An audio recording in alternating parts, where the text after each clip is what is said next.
What's up, guys? Orcas here, back with another video. Today, I'll be talking about the NASCAR Cup Series race, Las Vegas. Normally, I do it the day or like within like the next hours after the race, but I don't know. I just felt like doing it today. Um, so yeah, today will be the Las Vegas race review. It will be a shorter video because I'm a little under the weather. I just took some ibuprofen for a headache I have, so it'll be a little quicker of a review, and it probably was going to be quicker anyway because not as much happened with this race than I would say Atlanta or Daytona. Um, just to sum it up, I think you all know Kyle Larson dominated this race.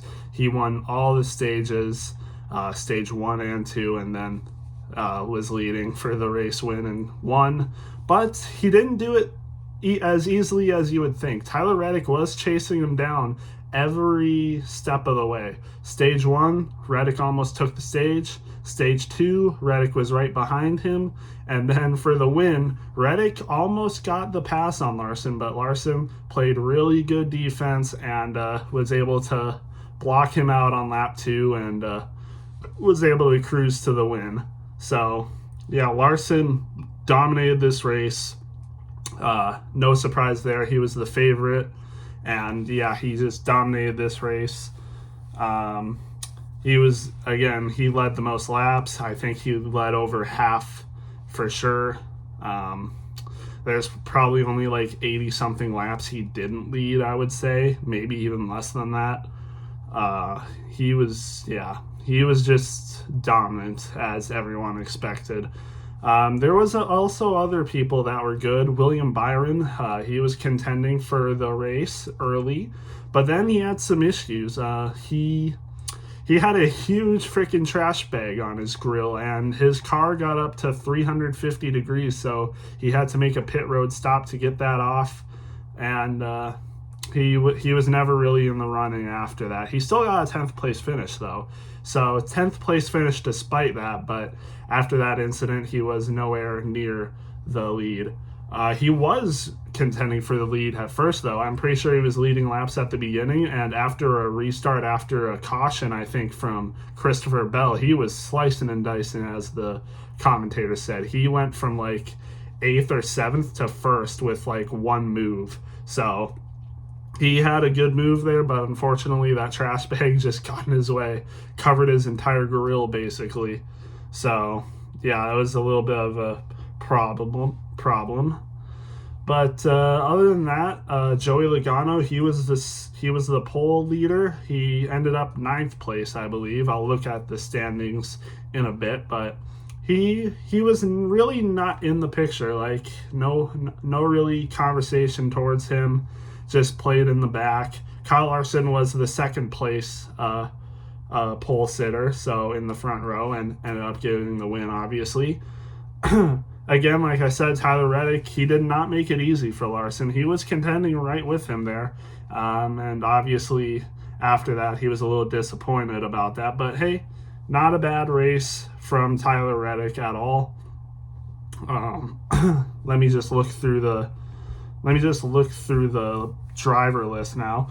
The Toyotas had a really good start in stage 1. I'm pretty sure they made up like 2nd, 3rd, 4th, 5th, or something like that. And then there was another driver later in that. Martin Truex Jr., I think, was probably, well, actually, it'd probably be between Martin Truex Jr. and Ty Gibbs for the 2nd best Toyota. Ty Gibbs, I say, was the 2nd best Toyota, as a matter of fact, because he was running really well. He got shifted in the back. I'm pretty sure he had some pit road problems, but he was able to get right back up to the front and ended up with the top 5 finish. So really good for Ty Gibbs. I'm excited to see what he does for these other mile and a half tracks coming up. This was the first non-super speedway mile and a half track. Atlanta is also 1.5 miles, but like said, it turned into a super speedway drafting track. Las Vegas is still the classic 1.5 mile race, so definitely a lot different than Atlanta. Able to get a lot bigger leads. Kyle Larson was in the lead by 4 seconds, I believe, at one point. So that's kind of how it goes with these kind of tracks. But again, like I said, Tyler Reddick was able to make his way back up and not make it easy for him. Kyle Larson was always only in the lead by only like 0.6 seconds at most when Reddick was up front with him. So, and then it was getting down to only like a tenth of a second for Kyle Larson in the lead. But again, like I said, his beautiful blocking and defense, he was able to come out with the win for every stage and for the race in total. Ross Chastain also had a good race. The second fastest Chevy, I would say. He finished fourth. He was after the last caution, I'm pretty sure, after the last restart, he was actually up front for a little bit and was contending with Kyle Larson, but he was not able to make that last. Kyle Larson was just way too dominant and was able to pass him after a couple laps. But yeah, that's basically it for the race. Not really much to talk about, like I said. I guess I can talk about the cautions. Zane Smith had some trouble, got into the wall. I think he finished minus 12 laps down. Then Christopher Bell had some issues, spun out early, but was still able to continue. I don't think he had a flat tire from the first caution, so he was able to continue and still race pretty well. He was in the top 10 for a lot of the race still after that. Chris Buescher, after one of his pit road stops, they didn't get the lug nut on good enough, I'm pretty sure, and the tire was loose. And then after that, the lug nut came off. He lost his tire, and I'm pretty sure like the wheel was split in half. So the wheel was split in half and came off. Then his tire obviously went down, and he hit the inside wall hard, and something with the tire holder was broken, so he was not able to continue. He was the only person that was out of the race. Everyone else was either laps down, like Bubba Wallace, I'm pretty sure, finished 3 laps down. There was a couple other cars I'll get to that finished laps down that shouldn't have. But other than that, yep, that's basically what it was.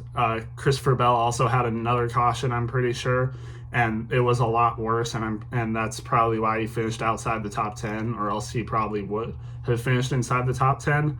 I can't exactly remember what caused his other caution. I'm pretty sure he just spun out, and then one of his tires got flat. So also Corey LaJoie lost grip and ran into the wall. I'm pretty sure he finished a lap down, 1 or 2 laps down, and then like I said, he rear-ended the outside wall. So he was running really good, though. He was in the top 5 for a lot of the race too. So that's just unfortunately how it goes. So yeah, I think I basically covered everything. So now I'll just go into the driver, all the different drivers and their places. So Kyle Larson, obviously the race winner, won all the stages and the race. So he finished with 60 points this race. Tyler Reddick also, I didn't mention, he also finished second for all the stages. You would have known that. But he got 53 points out of this race. Ryan Blaney, kind of quiet today, but still had a top 3. Not really much to talk about him. He was just racing really consistent, always in the top 15, and made his way up front. Ross Chastain, 4th place, like I said, a little bit more of a quiet day as well, but was able to have a good car and run in the top 5. Ty Gibbs, like I said, really good race.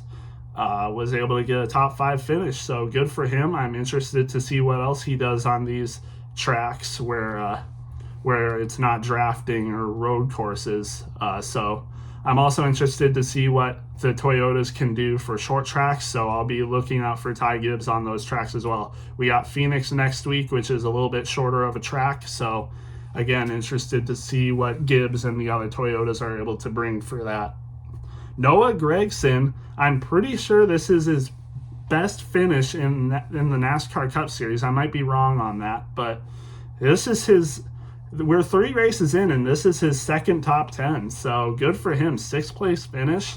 This is his home track, so maybe not as surprising, but still a top 6 finish for Noah Gragson is very something to consider, and we should be keeping an eye out for these Fords. And I'm pretty sure these Fords are notorious for being good at these shorter tracks, so let's see what they can do next week, and let's see if Noah Gragson can keep up his consistency. He's going to need all these points after the penalty he got. So good race for him. Happy to see him up front. Martin Truex Jr., 7th place finish. He was very consistent, running top 5 the whole time, basically. Good to see him with a top 10. Denny Hamlin was always right behind him, got 8th. Joey Logano, like I said, the pole winner. He ends up with a 9th place finish. He fell back a lot, but was able to keep it in the top 10. William Byron, like I said, he had those troubles, but was still able to get a top 10. Daniel Suarez with a respectable 11th place finish after his win last week. Brad Keselowski, I missed Chase Elliott. Chase Elliott gets a top 12. Let's see what he can do later in the year. I don't think he normally gets hot until like the middle of the season, so let's see what he can do. I have him 5th in my regular season point standing, so if he wants to get up there, he'll have to start having better races soon, I would imagine.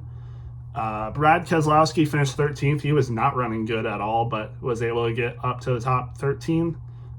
Eric Jones was also not running really good at all, but I don't know what happened. I have no idea how he got up front, but he was able to do it, so good for him. Carson Hocevar with the top 15. Definitely my rookie of the year so far. He's been running really well. He was up front in Atlanta last week, and he was in the top 10 for a good amount of this race as well. So I'm really happy to see Hocevar doing good, and it seems like Spire is doing really good so far. Like I said, Corey LaJoie was running in the top 10 a lot of this race as well, so very excited to see what they can do later in the season, and hey, maybe they'll get a win. Maybe one of them will make the playoffs. Who knows? Austin Dillon also he had a decent race. He was running in the top 15 for a good amount of the race. Fell back a little bit. Ricky Stenhouse 17th, Bowman 18th. It's been a slow start for the bottom Hendrick drivers. Larson and Byron are doing just as we expected them to do. They're racing really good. They're probably already championship 4 favorites again. They're just running really good, but Elliott and Bowman are having a slower start than them for sure. Hope to see them come up big later. We'll just see what they can do later. Hemrick got a 19th, not bad for him. Josh Berry got 20th. He was up there a little bit, but nothing too special. Chase Briscoe was in the top 10 for the start of the race. I'm pretty sure he was the 10th place person for the pole, and he was running up there. He was in the top 5 for some amount, but just fell back. I don't really know what happened to him, but that's just how it goes sometimes. Nemechek with a 22nd. He won the Xfinity race. Not as good in the Cup Series, and that just shows you how big of a change it goes from Xfinity to Cup Series. You can be a winner in Xfinity one week or one race, and then the very next day you're not even in the top 20 in the Cup Series. So yeah, very interesting for him. Ryan Preece, 23rd, nothing really to talk about. Todd Gilliland and Michael McDowell get the 24th and 25th, so front row team right next to each other. Michael McDowell just didn't have a great race today, unfortunately. Hopefully he can pick it back up later. Kyle Busch is the one big person to talk about because he was running in the top 5 for a good amount of this race, but I'm pretty sure he had some pit road issues, and I'm pretty sure he got penalized a lot too for going too fast and stuff. So he was hurt really bad from that, and 26th place finish. He's definitely going to need to do better than that. Was 3rd last week and now only 26th this week. Justin Haley, 27th, nothing really special. Kraus, he was actually running pretty good for his team.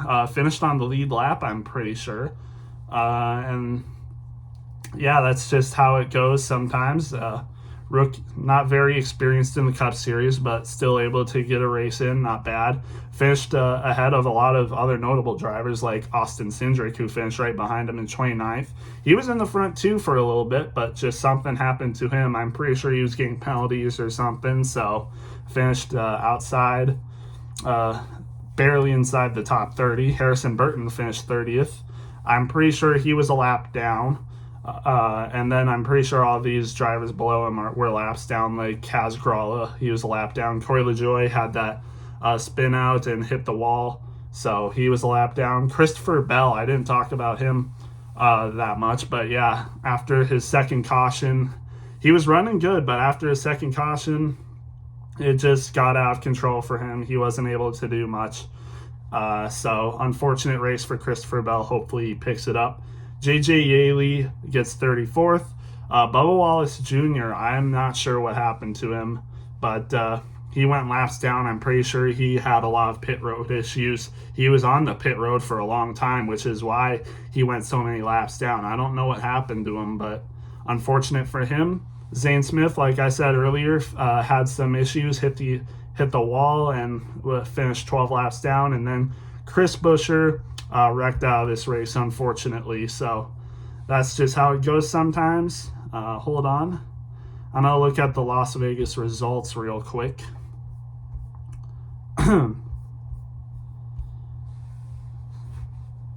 Yeah. Oh, sorry. What the heck happened?